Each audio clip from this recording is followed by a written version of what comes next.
Hello South Shore, welcome back to 3rd grade online with Miss Nazaripour. Today I have a writing lesson for you. What you're going to need for this writing lesson is your journal if you have it. If not, any paper will do and a pencil. So if you don't have your supplies, pause the video, go grab them, and come straight back. Okay, 3rd grade, today we are going to read an article that is actually comprised or made up of 2 different articles in one. And as we're reading, just like all good readers, we're going to be thinking about the author's purpose. When an author begins to write something, they have to understand what they're trying to accomplish. Are they trying to persuade us or convince us of their point of view? Do they want to inform us or teach us something new? Or do they want to entertain and hold our attention? As we're reading today, I want you to think about what the author's purpose of this text is. And the text we're going to read today is, should students wear uniforms? We got some smiling kids in uniforms. I'm going to read it while it's on your screen. Feel free to follow along with me or just listen. Some schools have a policy stating that students must wear uniforms to class. Normally associated with private schools, uniforms have become more common in public schools too.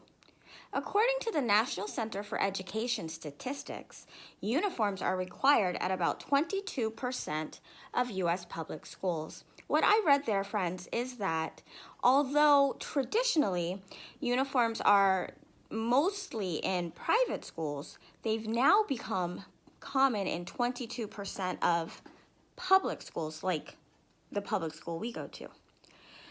Many schools say uniforms make it easier for students to focus in class and that uniforms promote inclusion. Remember, 3rd graders, inclusion means everyone counts, everyone gets to matter and play. But some students think uniforms are uncomfortable and that kids should have the freedom to express their personality through their clothing. Are uniform policies the best way to keep kids focused on learning? Or should students be allowed to wear what they want? Time for Kids asked readers to weigh in. Here, 2 of them share their opinion about whether or not students should be required to wear uniforms at school. 3rd graders, the first student we're going to read about is a 9-year-old. Her name is Yuna Chong. And she's from Santa Clara, California. And if you take a look at Yuna right there, you can tell she's wearing a uniform. And she's going to give the opinion that students, yes, they should wear uniforms to school. Uniforms are as much about safety as they are about inclusion. Teachers don't have to worry about losing sight of students at the playground or on a field trip. Also, when kids wear uniforms, both the older and younger students feel like they are part of the same group. I wear a uniform and feel like my school is one big team. I feel included. I think it is harder to bully someone about his or her clothes if you are all wearing the same thing.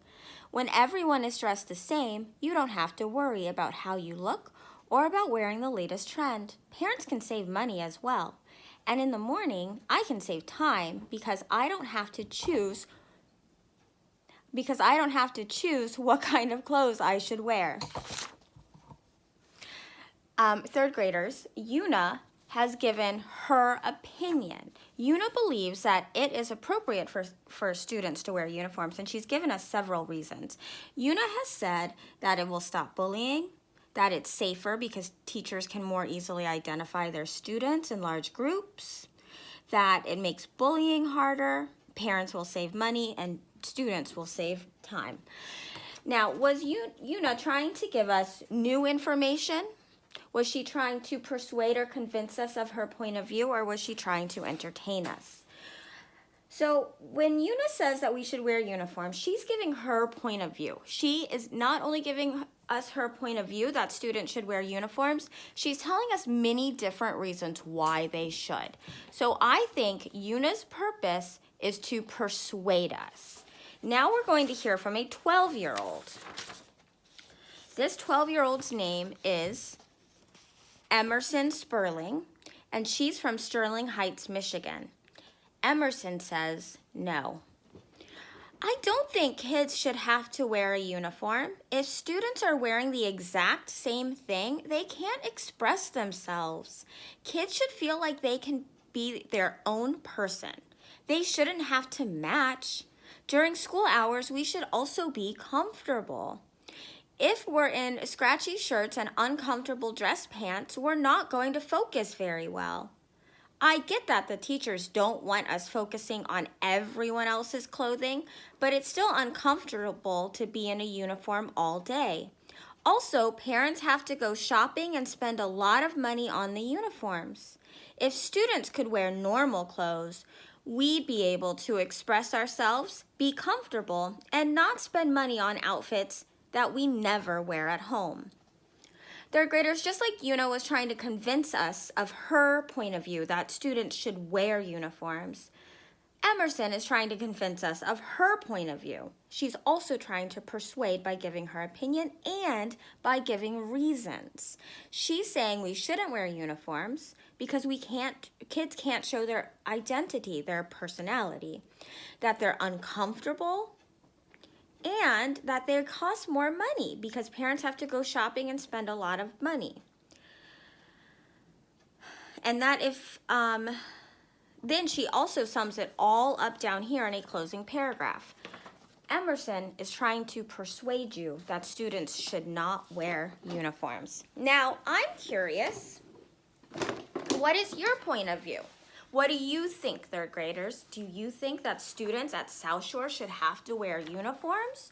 Or do you think that we should keep not wearing uniforms? Your job today is to write an essay to persuade your teacher, either me or Mr. Moreno or Miss Bedford, to persuade us about whether or not we should start having you wear uniforms.